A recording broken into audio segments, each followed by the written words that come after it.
Bueno, hoy es el 83 aniversario de la expropiación petrolera.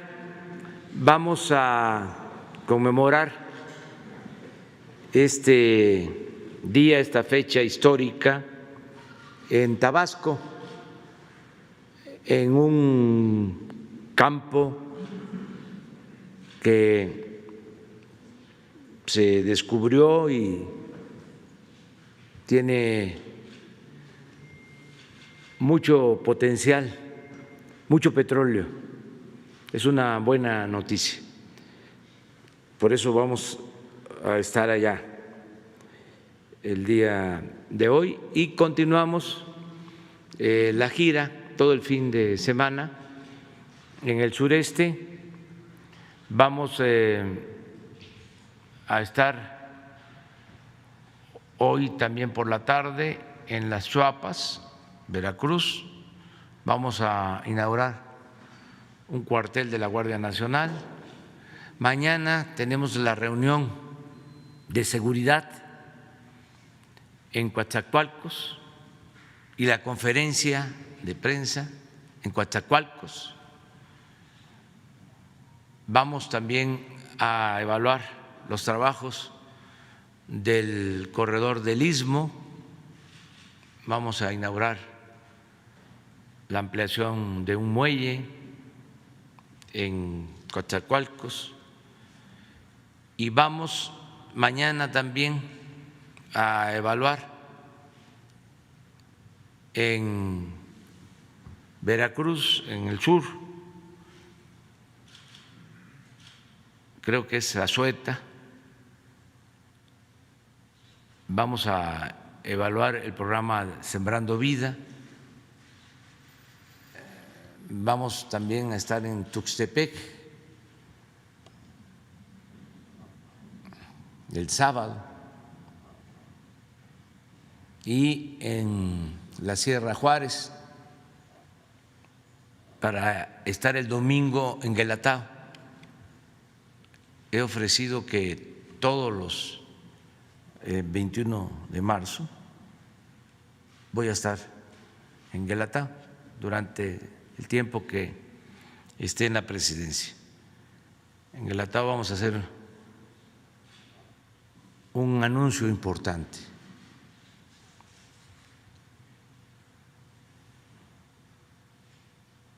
De modo que vamos a comenzar la conferencia de hoy. Primero, pues, enviar un pésame a familiares, amigos, a toda la comunidad artística, cultural de México por el fallecimiento de Vicente Rojo, gran escultor, pintor, nacido en Barcelona, que llegó a México niño para recibir protección de nuestro gobierno. En esa época llegó en el 49 a México. Lo sentimos muy, muy mexicano, como se sentía él. Lo conocí porque él hizo la fuente de la Plaza Juárez frente a la Alameda.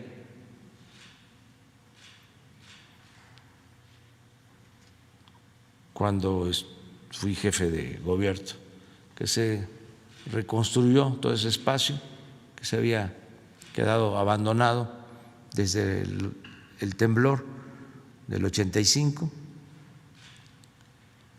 Se construyeron esos dos grandes edificios que los hizo el arquitecto también finado, Legorreta, donde está Relaciones Exteriores y está también el Poder Judicial de la Ciudad de México. Ahí hay un mural de Siqueiros que se recuperó en esa plaza. Está también el Centro Museo de la Tolerancia, se reconstruyó el templo colonial y en el centro se construyó la fuente, que es muy bonita, muy bella, de Vicente Rojo, que en paz descanse. Si les parece, porque tenemos poco tiempo, tengo que estar en el aeropuerto, vamos a desahogar la lista que tenemos aquí, que ya lleva 2 días. Es Juan Carlos Guzmán.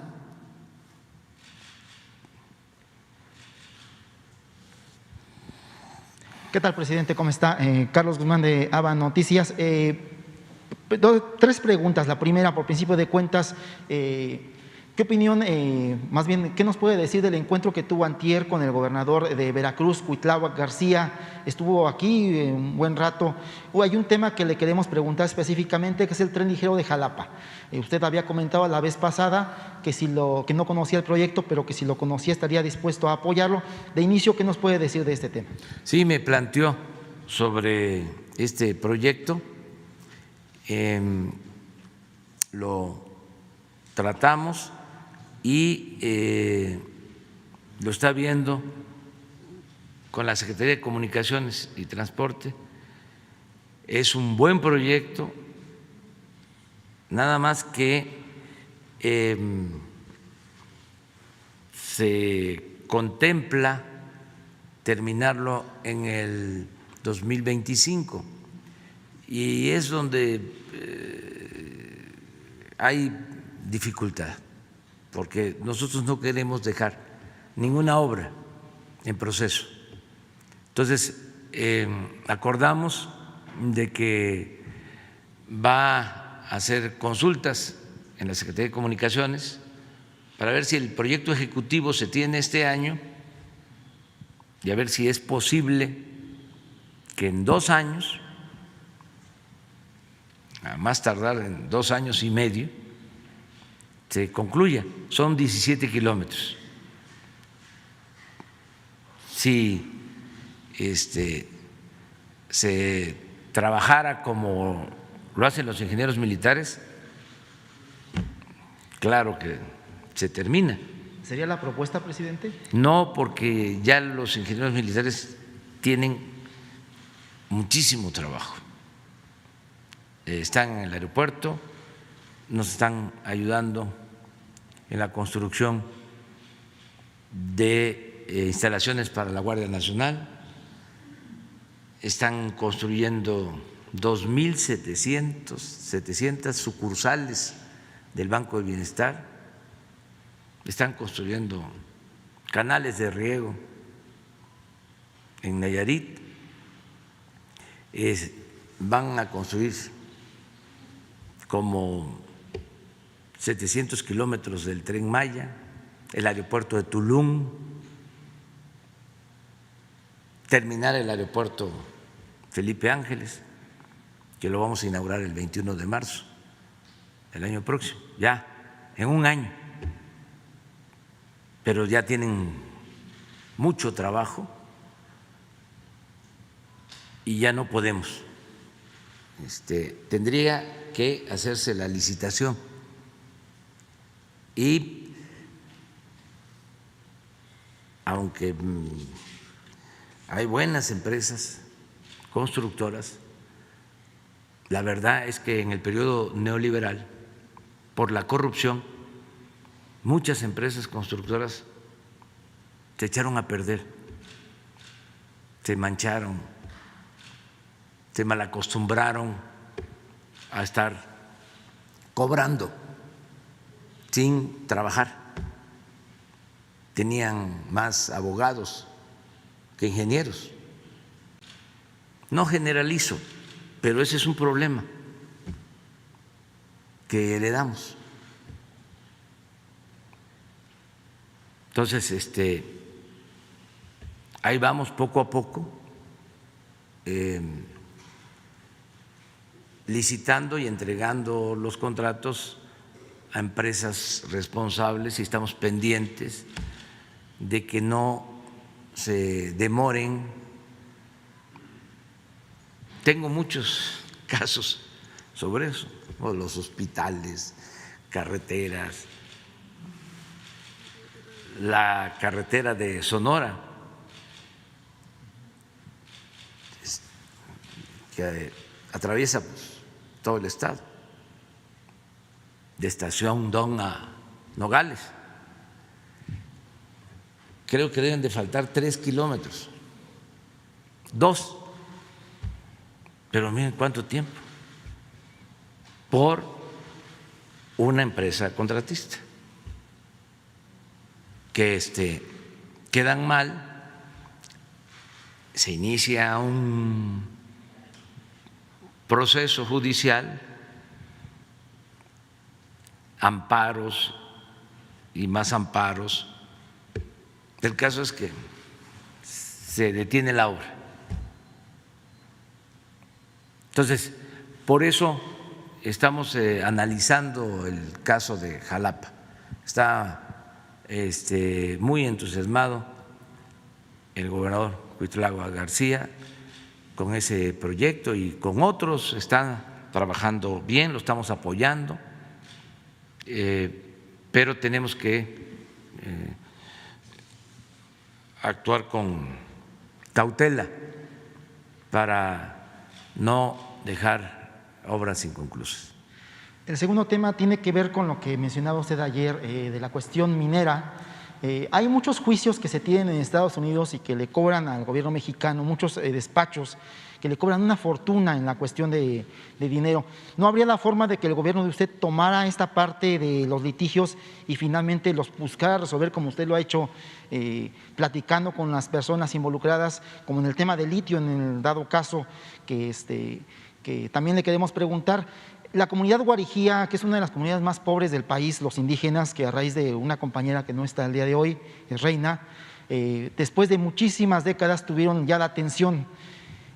¿No habría la forma de que tanto en la parte de los juicios el gobierno mexicano tomara finalmente la idea que usted tiene de resolverlo directamente con los involucrados, y en el tema del litio que impulsa el senador Armenta, se tiene ya esta posibilidad, este estudio de cuánto podría beneficiar en dado caso a los guarijíos, convertirlos incluso en ser de los últimos en el eslabón de la cuestión en la pobreza, a ser uno de los grupos más ricos del país, presidente?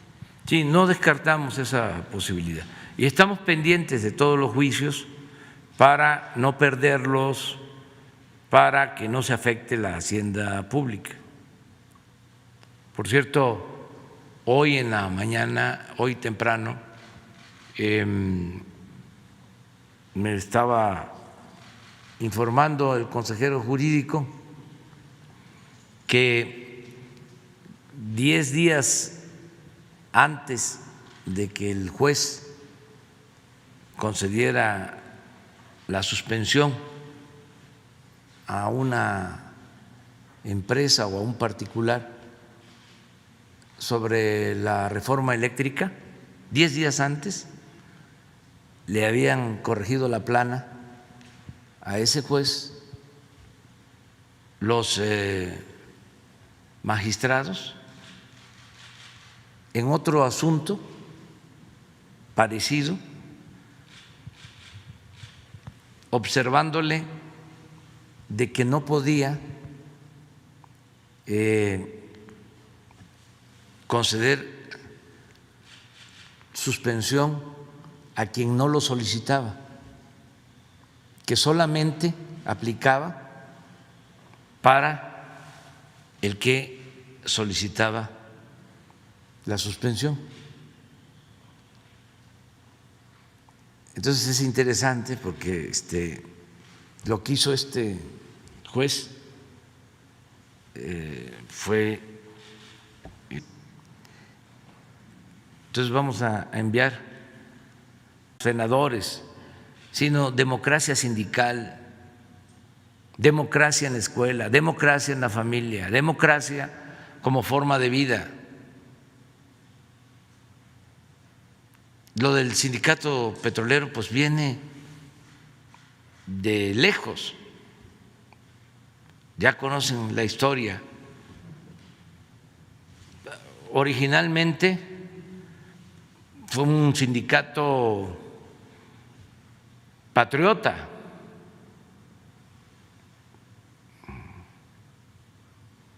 los dirigentes que presentaron la denuncia y que ganaron el laudo en contra de las compañías petroleras extranjeras, que fue el sustento legal para la expropiación.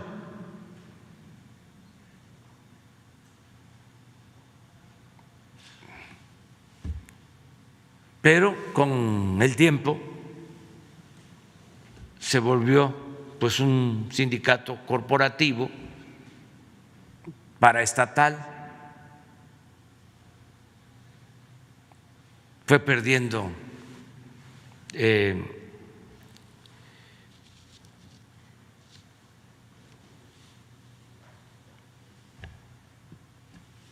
capacidad de resolver sus renovaciones mediante la democracia. Se fueron haciendo cacicazgos.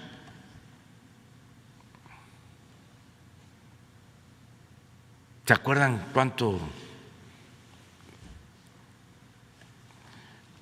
escándalo hubo, cuánta bulla, cuánta propaganda, ¿no? Cuando Salinas encarceló al dirigente sindical de aquel entonces.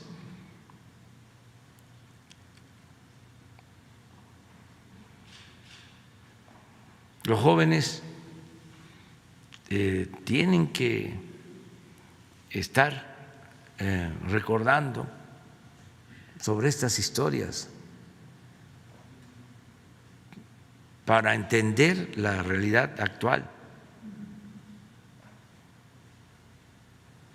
Entonces, se hace a un lado a ese dirigente, pero desde entonces, desde el Estado, se impone a dirigentes sindicales del sindicato. Es lo que se llama gatopardismo, que las cosas en apariencia cambian para seguir igual. Así era.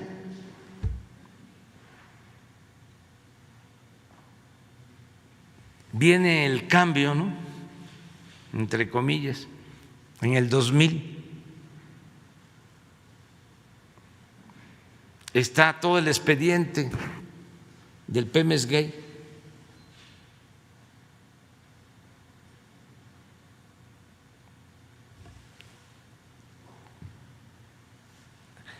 Se declara en ese entonces de que iba a haber justicia, que ya no iba a haber charrismo sindical.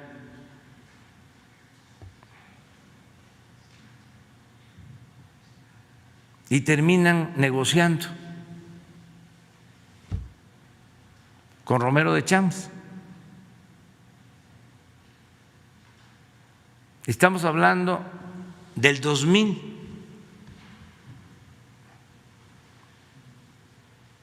Y le prolongan a Romero de Champs pues 20 años más.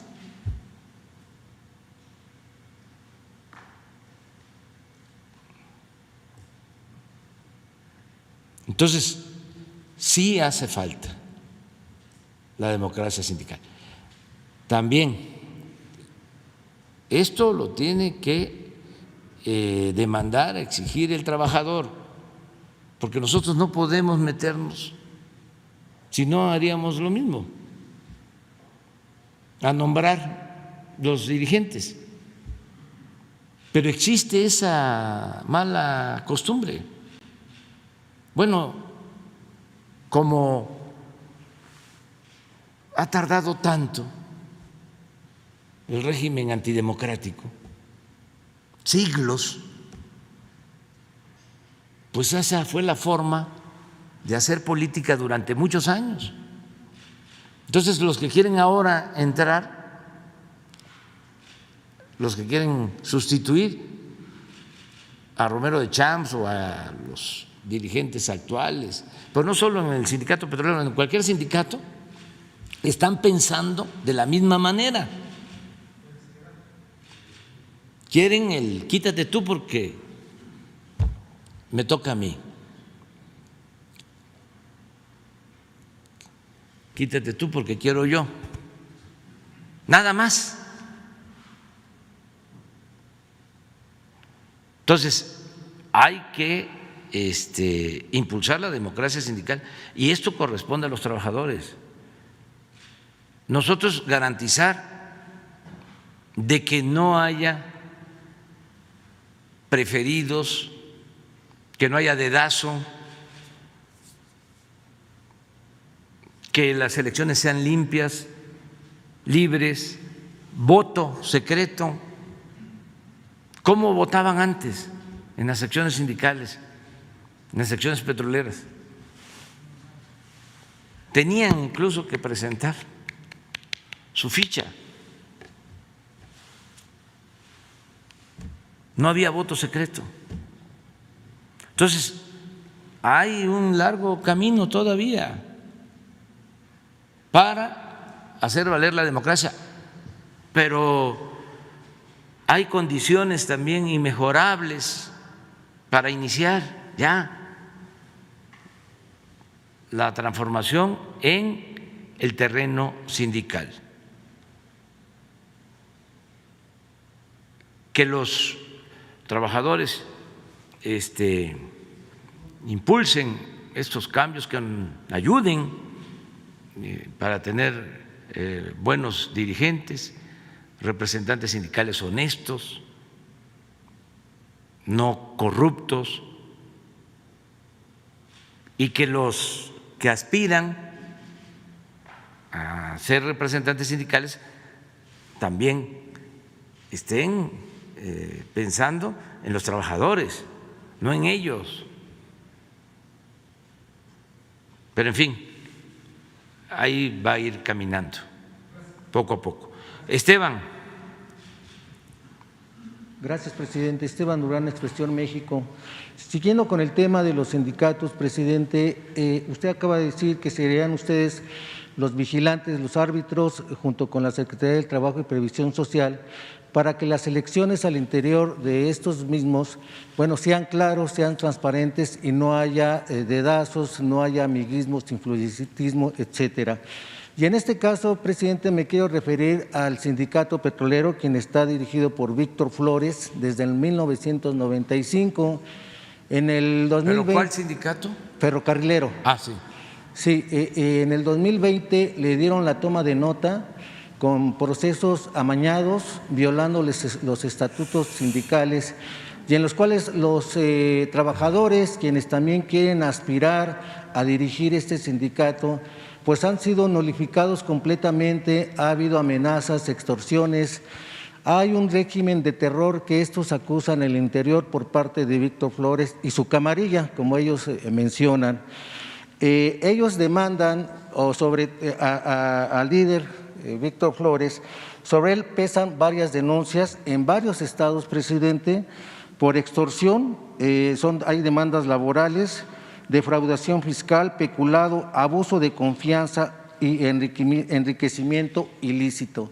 Comentan que durante su gestión pues ha habido descuentos ilegales a las cuotas que estos dan, y que estos el año pasado finalmente se retiraron estos descuentos a las cuotas. Sin embargo, estos esperan que se les sean devueltas estos descuentos y no ha pasado nada. Ellos lo que quieren es transparencia, quieren que haya de cierta manera pues un castigo y que se regrese lo que les ha quitado, lo que les ha arrebatado, haciendo convenios con las empresas privadas a diestra y siniestra sin que los trabajadores estén enterados de esto. No ha habido transparencia, no hay democracia, dicen, y ya lo que quieren es que se vaya Víctor Flores, dadas todas las denuncias que ha tenido, las irregularidades y los abusos que ha habido al interior, presidente. ¿Ustedes ayudarían, colaborarían para que de esta manera se revise y la Secretaría del Trabajo y Previsión Social pues le retire la toma de nota para que de esta manera pues ya no haya tantos abusos al interior, presidente? Sí, que lo vea la secretaria del Trabajo, Luisa María, y que nos dé ella un informe, un dictamen sobre este caso. Nada más tomando en cuenta que si hay denuncias judiciales, pues corresponde a la Fiscalía, pero que la secretaria nos informe en general cómo está la situación. Bien, presidente, gracias. En otro tema, hace una semana un empresario rumano, Florian Tudor, se reunió con la secretaria Rosa Isela, a quien le entregó varias pruebas que a su decir revelan actos de corrupción por parte de la fiscal anticorrupción, María de la Luz Mijangos, y su director Camilo Constantino. Estas mismas pruebas también están en la Fiscalía General de la República. ¿Usted tiene conocimiento de esto, presidente? ¿Ya le informaron? ¿Habrá alguna investigación y cuáles serán los alcances de estas, presidente? Sí, aquí en una reunión en la mañana, un compañero de ustedes pidió que se le atendiera a este ciudadano y dimos la instrucción para que Rosa Isela lo recibiera, platicara con él. Y Rosa Isela lo escuchó. Voy a pedirle que informe acerca de una acusación contra la fiscal anticorrupción. No tengo el conocimiento. Lo que sí puedo decir es de que conozco a la fiscal anticorrupción y la considero una mujer honesta, limpia, honorable. Del otro señor que mencionó no podría opinar, pero de la fiscal anticorrupción sí, porque me consta, la conozco desde hace algún tiempo y siempre ha tenido un desempeño ejemplar, es una mujer recta. Sí, presidente, gracias. Finalmente, hay un caso de nepotismo y corrupción en Puebla, presidente, por parte del presidente municipal de Zacapuaxtla, Evodio Santos Alejo, quien bajo su gobierno ha utilizado recursos públicos para promocionar su imagen en busca de una diputación local y ha desatendido el apoyo a los pobladores, a quienes menos tienen. De la misma manera, en la pandemia ha desatendido, también no ha entregado apoyos a los sectores productivos que tanta falta pues hicieron durante ese periodo. También destinó casi 900,000 pesos en convenios de publicidad, más de 300,000 pesos que también fueron destinados para atender la crisis sanitaria, sin que hasta el momento haya habido transparencia ni haya dado cuentas en ese sentido. Además, en su cuenta pública también dio cifras del uso del presupuesto que hacen presumir actos de corrupción, como destinar 5 millones de pesos para ferias y eventos, así como 3 millones para gastos de alimentación y eventos sociales que nunca se realizaron el año pasado, precisamente por la pandemia. Otro caso de amiguismo es el hecho que el mismo gobernador Miguel Barbosa haya designado a Margarito Rojas Parra al frente del Centro Preventivo del Bienestar, quien presume su compadrazgo con el mandatario poblano y busca ser el candidato a la presidencia municipal abanderando su relación con el gobernador. Otro caso, presidente, es el de Guillermo Lobato Toral, expresidente municipal, quien tiene 2 cuentas públicas no aprobadas, y una demanda ante la Fiscalía de Puebla por falsificación de facturas. ¿Qué lectura, presidente, da usted a esto? Dado que usted pues, ha mencionado que la corrupción debe estar completamente eliminada y que no se cubrirá absolutamente a nadie cuando incurre en casos de corrupción, de nepotismo, etcétera. Tiene la ciudadanía, el pueblo, la oportunidad de elegir bien ahora que vienen las elecciones. En los municipios, Zacapuastla, que es un municipio pues lleno de historia y de cultura, y envío un saludo a todo el pueblo de Zacapuastla, pueblo, porque ahí siempre nos han apoyado, son ejemplares muy buenos. Desde la batalla de Puebla, que defendieron a la patria.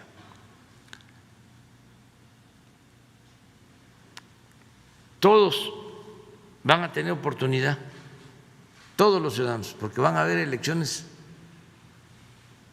en todo el país.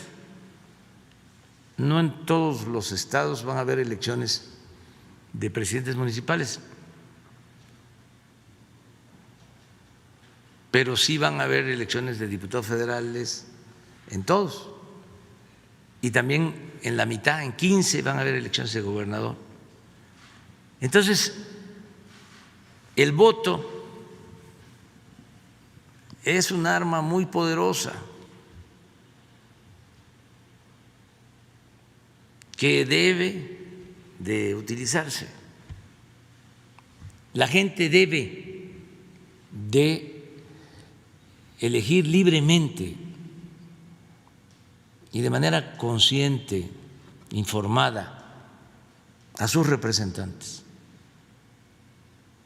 Entonces, depende de los ciudadanos, depende del pueblo.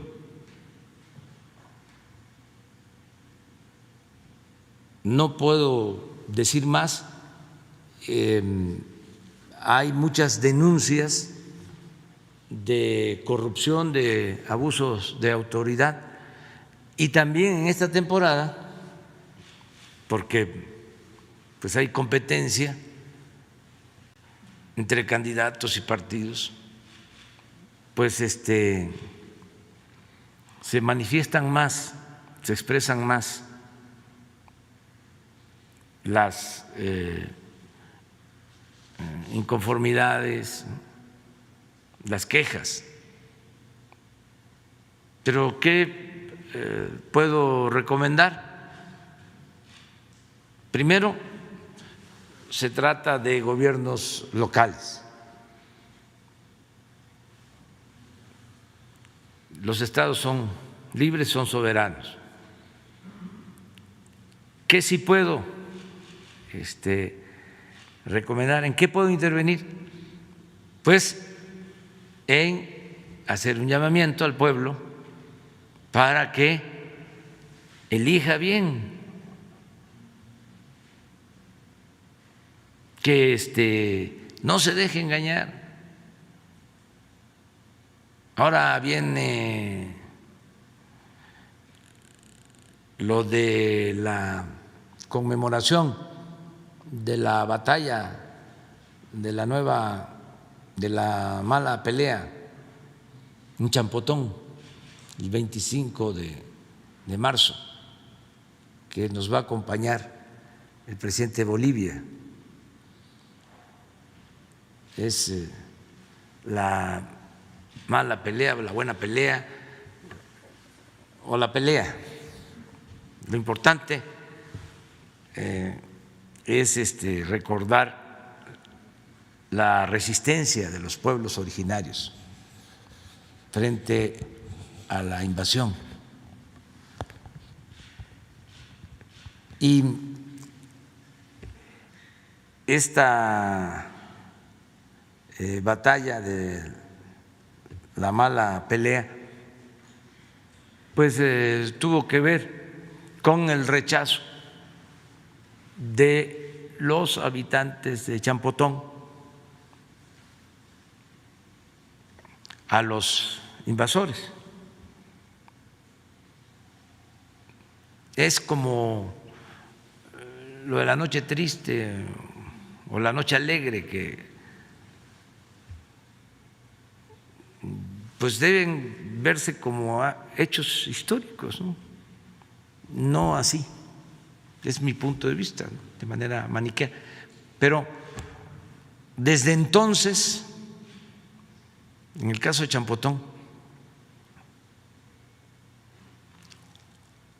allá en el sureste, cuando alguien quiere abusar, le dicen: toma tu champotón. O sea, no vas a poder.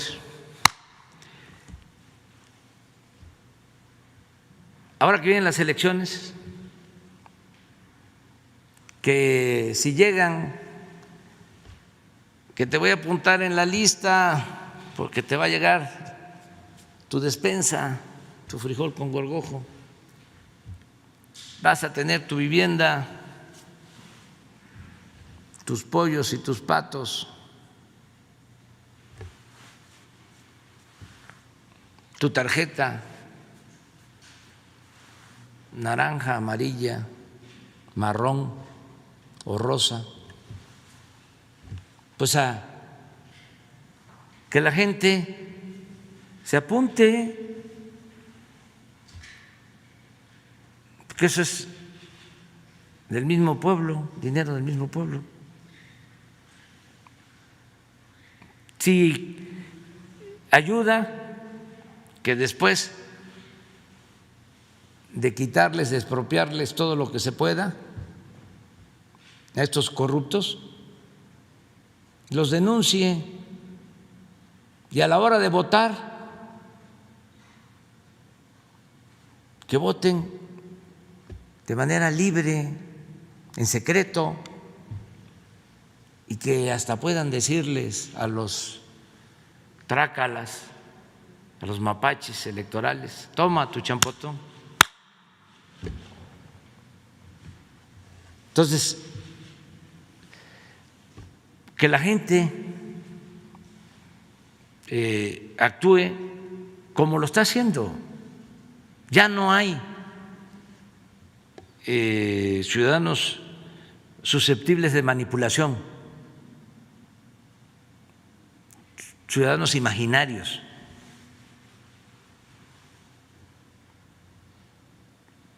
Entonces hay que dejarle al pueblo que decida y tenerle confianza al pueblo. Eso es todo. Vamos con Arturo Pavón. Buenos días, señor presidente. Muchas gracias. Arturo Pavón, corresponsal de El Chapucero con Nacho Rodríguez. Anteayer, en una conferencia de prensa allá en el Pentágono, el Comando Norte y Comando Sur sostuvieron que una tercera parte del territorio mexicano está siendo controlado por el narcotráfico. E incluso se atrevieron a mencionar o a calificar de desgobierno, y que en este desgobierno se está infiltrando la influencia de Rusia y de China. Al mismo tiempo también señalaron que sus agencias de inteligencia tienen conocimiento de que grupos terroristas del Medio Oriente se están infiltrando en la frontera norte, Estados Unidos-México. ¿Qué opinión tiene al respecto, presidente? Pues que no es cierto lo que se sostiene, pero respetamos las opiniones de todos. Nosotros vamos a seguir teniendo buenas relaciones con el gobierno de Estados Unidos. No nos vamos a pelear con el gobierno de Estados Unidos. ¿El presidente Biden no le ha pedido apoyo? No, el presidente Biden es muy respetuoso, aunque Krause y otros estén demandándole que venga a regañarme o me llame la atención, que es realmente lamentable que esto suceda. A propósito, Él es muy respetuoso con nosotros y no nos metemos. El respeto al derecho ajeno es la paz. a propósito de Enrique Krause, el artículo 123 del Código Penal Federal dice que se impondrá la pena de prisión de 5 a 40 años y multa de hasta 50,000 pesos al mexicano que cometa traición a la patria en alguna de las siguientes formas. Y nos parece que en el artículo donde sugiere una intervención sobre México, sobre la Cuarta Transformación, vamos a leer la primera fracción que dice que realice actos contra la independencia, soberanía o integridad de la nación mexicana con la finalidad de someterla a persona, grupo o gobierno extranjero. ¿Sería posible hacer una denuncia por traición a la patria, en este caso por la sugerencia de una intervención de un gobierno extranjero? No, somos libres.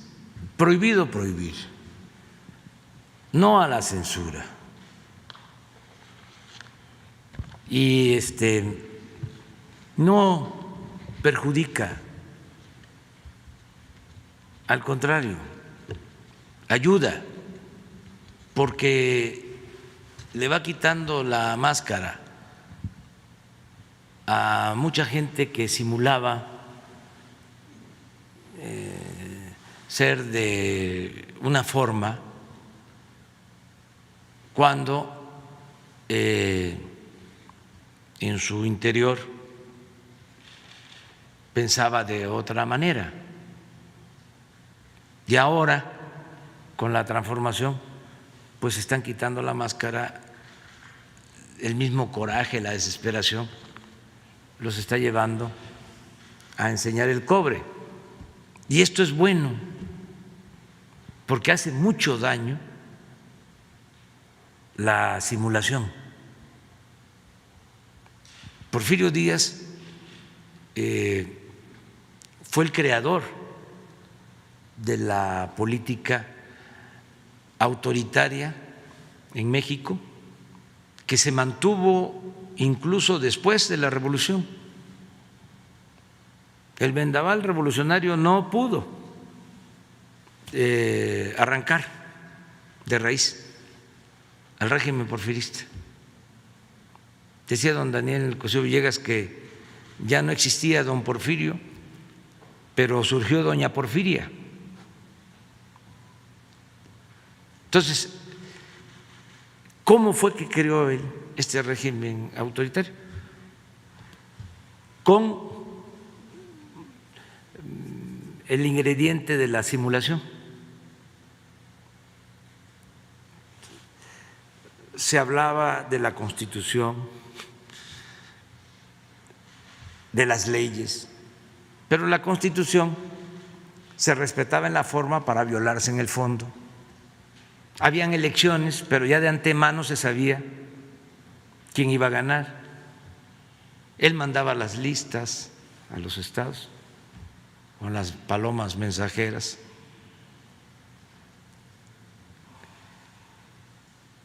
Todo era simulación. Eso, repito, se trasladó al periodo posrevolucionario y se mantuvo durante mucho tiempo. Yo recuerdo que el doctor Nava, Salvador Nava Martínez, un gran luchador por la democracia, cuando estaba de candidato a la gobernatura en San Luis Potosí, decía: aquí en San Luis hay dos periódicos, uno abiertamente vinculado al autoritarismo y desde luego en contra nuestra, y el otro supuestamente plural, que simulaba ser independiente. Y decía el doctor Nava, el peor, el que más daño nos hace, es el pseudo plural.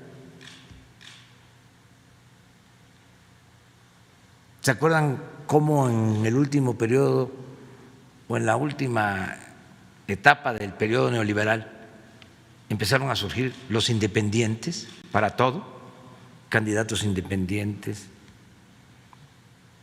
la sociedad civil independiente,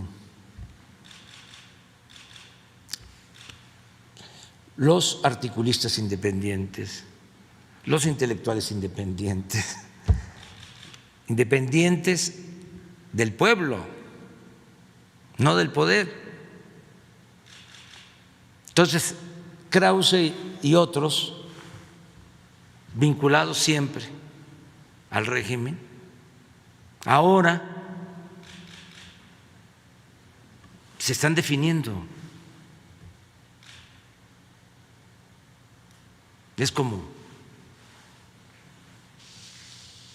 el cuento, la fábula del rey va desnudo. No se dan ellos por enterados, pero se están mostrando como son. Y eso es bueno, porque hace mucho daño, confunde. A veces hay comentaristas de radio, de televisión, periodistas, ¿no?, pseudo independientes, y gente que está a favor de la democracia, a favor de los cambios, ¿no? Se confunde y los engañan.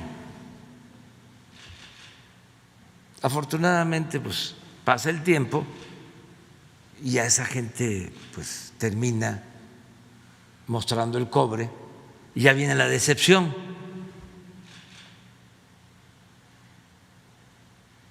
Porque se presentan o durante un tiempo actúan como paladines de la libertad. Pero como decía el presidente Lincoln, al pueblo se le engaña una vez, 2 veces, pero no se le puede engañar toda la vida. Entonces estamos viviendo un momento estelar en nuestra historia, porque es un momento de definiciones. Entonces, si van a buscar ayuda al extranjero, pues así ha sido siempre, y en eso sí se equivocó el gran filósofo que sostuvo que la historia no se repetía, solo en su versión caricaturesca. No, la historia sí se repite. ¿Cuántas veces han ido al extranjero a pedir ayuda en contra de las decisiones que se toman en México? No es la primera vez, ni será la última, pero lo importante es tenerle confianza a nuestro pueblo. Lo que hablábamos, ya cambió la mentalidad del pueblo, ya es otra realidad completamente distinta. Entonces, ni mencionar denuncia contra nadie, no hay que testerearlos, no hay que tocarlos ni con el pétalo de una rosa, porque si no, imagínense, ahí está. No se atreve a decir dictador, pero dice sistema o régimen o gobierno personalista. en su momento, cuando nos robaron la presidencia, la primera vez, él fue el que acuñó la frase de que yo era un mesías tropical.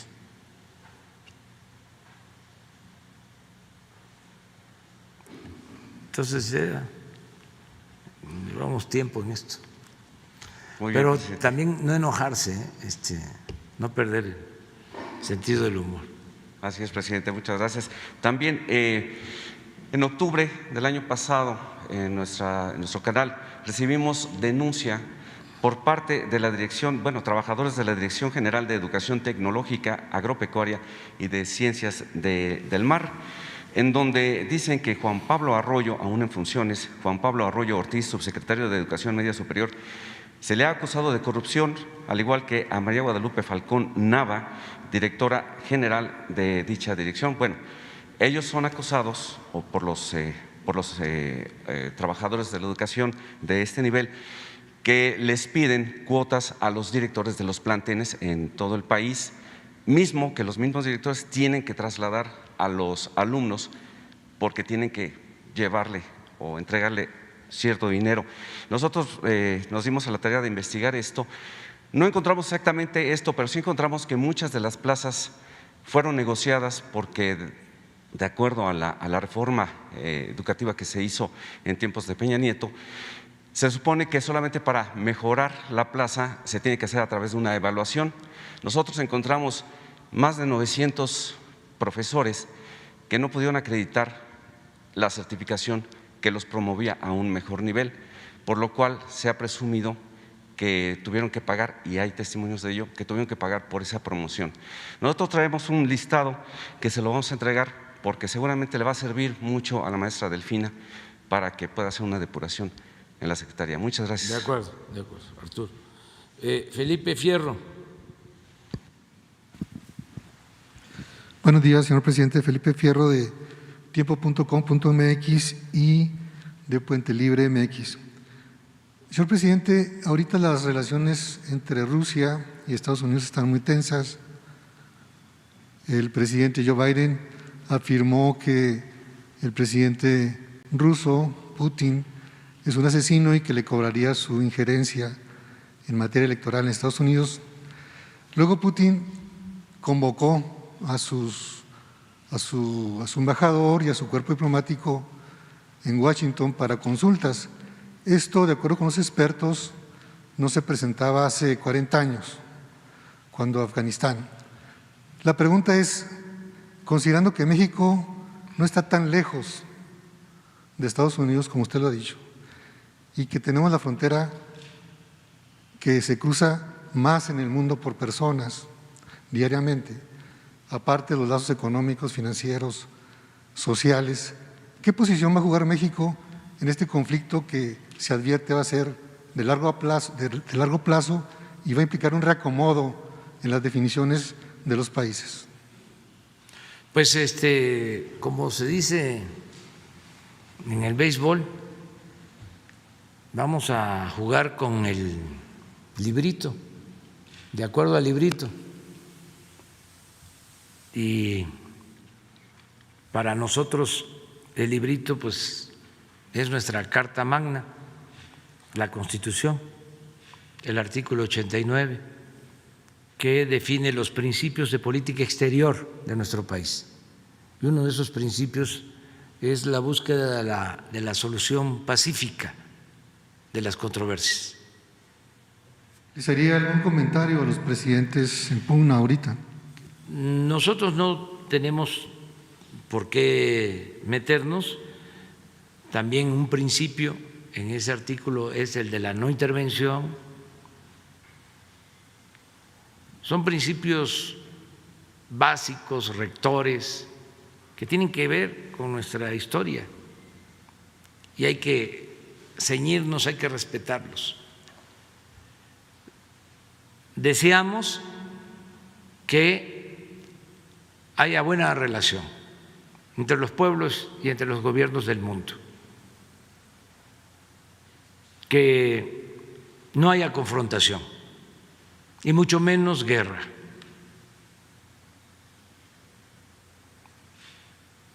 pensamos que la política se inventó para evitar la confrontación y la guerra, que en política exterior es muy importante el diálogo, buscar el entendimiento, no apostar a la confrontación y actuar con prudencia, con respeto.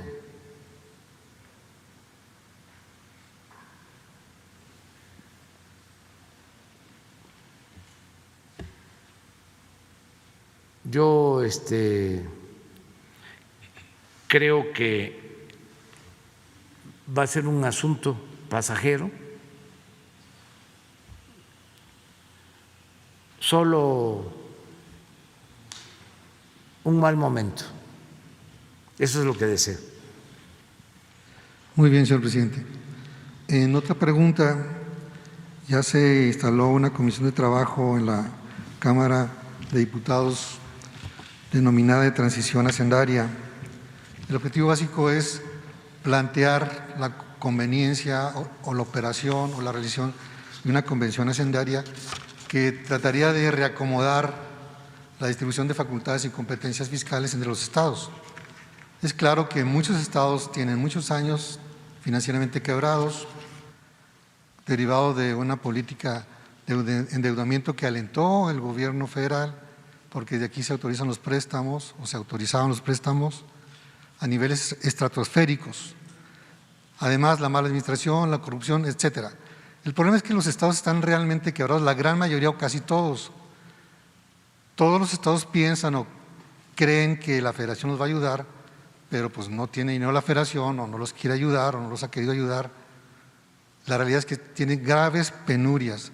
Sistemas de carácter social, médico, pensiones, educación, etcétera, están ahorita con la pandemia en punto de tronados prácticamente.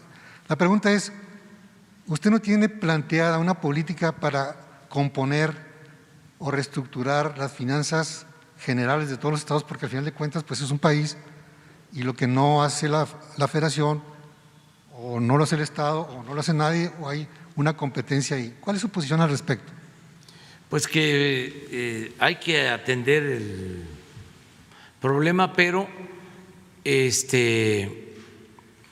tomar en cuenta por qué se llegó a esta situación en los estados, cómo se les autorizaba que se endeudaran sin límite.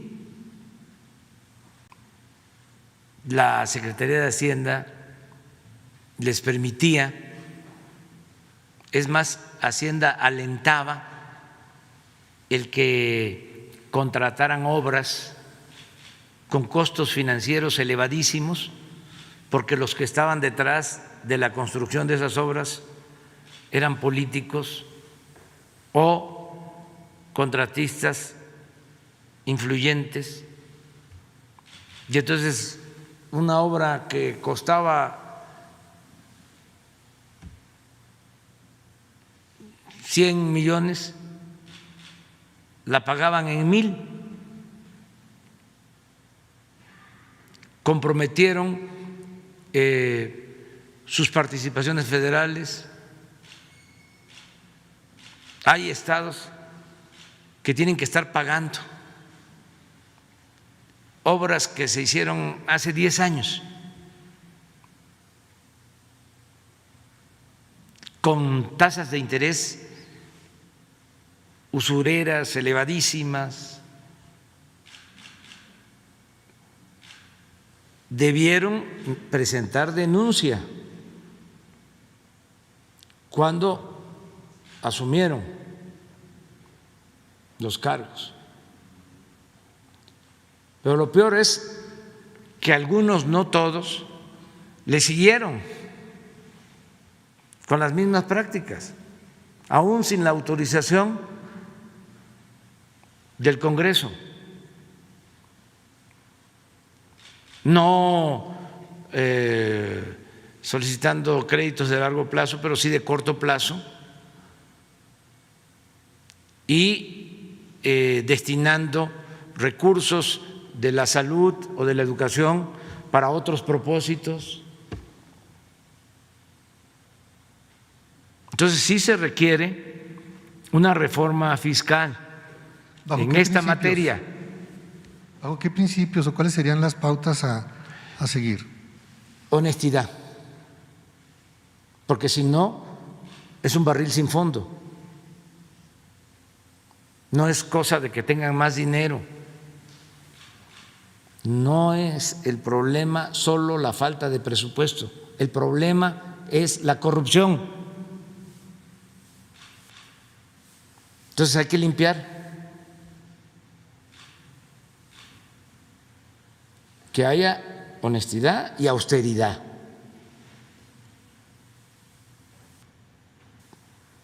Y a partir de ahí, a ver, ¿qué se puede hacer para lograr más presupuesto? También sin aumentar los impuestos, sin gasolinazos, sin incrementar deuda. Y pueden decir, no se puede. Claro que se puede. Lo estamos demostrando. Ahora, por cierto, si siguen las cosas como están en cuanto al precio del petróleo, vamos a tener unos ingresos adicionales, según el secretario de Hacienda, aunque en esto yo, nada más en esto, soy conservador, pero según el secretario de Hacienda, que sin duda es liberal, está calculando que vamos a recibir 300,000 millones de pesos adicionales. Y hay una parte de ese dinero para los estados que es participable, sí. Es una buena noticia. Pero empiezan a repartir ese bono. Tan luego pues se convierta en realidad, porque también hay que actuar de manera precavida y hay que evitar los excesos.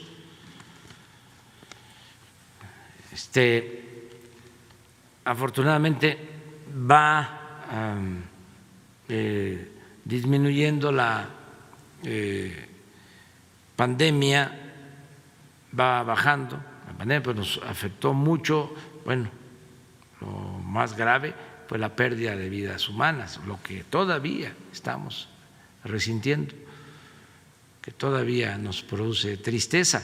Hay que cuidar, no confiarnos, para que no venga una tercera ola. Hay que cuidarnos, todavía no ha terminado la pandemia y el plan de vacunación va a continuar. Y sí le puedo decir a la gente, al pueblo de México, que no van a faltar las vacunas y que pronto van a estar vacunados los mexicanos, la mayoría de los mexicanos. Ya eso va bien, pero de todas maneras hay que cuidarnos. Lo mismo en la economía, nos afectó, se cayó la economía, estamos creciendo, estamos recuperando. Pero no confiarnos, porque no por situaciones nuestras, eso sí lo puedo garantizar, pero por cuestiones externas no estamos exentos de que se pueda presentar una nueva crisis económica. y tenemos que estar preparados. ¿Una recesión? No quiero adelantar nada, pero no confiarnos.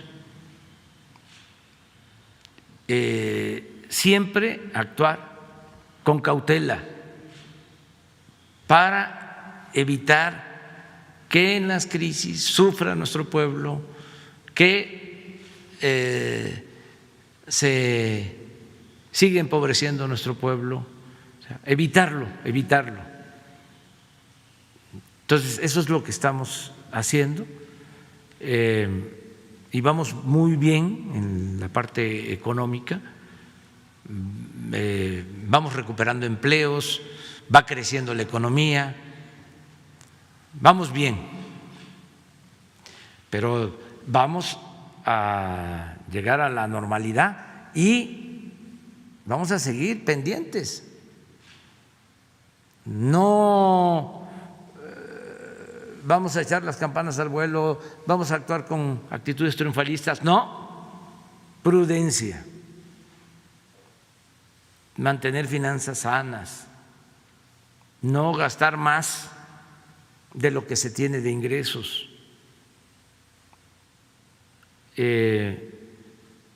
para no tener problemas. En el caso de que se presente una crisis externa en lo económico, aquí no, aquí una crisis como la que se dio en 1994-95 por un mal manejo de la economía en el tránsito de gobierno de Zedillo a Salinas, eso no. ¿Por qué, señor presidente? Porque actuamos con responsabilidad. Ellos no hicieron eso. Nosotros tenemos finanzas sanas, no tenemos devaluación, siguen creciendo las reservas de México, tenemos una inflación baja, controlada, no hemos aumentado la deuda, es decir, no hemos pedido deuda, no hemos contratado deuda y va creciendo la economía. Ahora los países que con la pandemia lo primero que hicieron fue endeudarse, tienen problema para salir. Estados Unidos no, porque ellos pues pueden resistir déficits altos, pero nosotros no, nosotros tenemos que cuidar. Ellos le inyectan dinero a la economía de una manera nunca vista, lo que están haciendo en los últimos tiempos.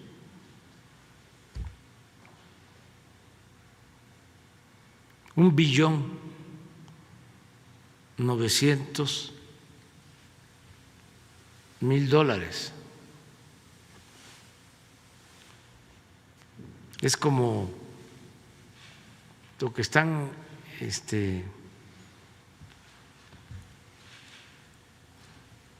destinando a la economía,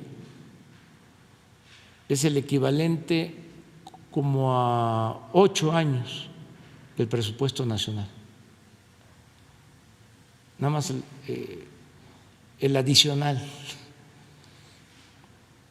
Entonces, nosotros no podemos actuar así.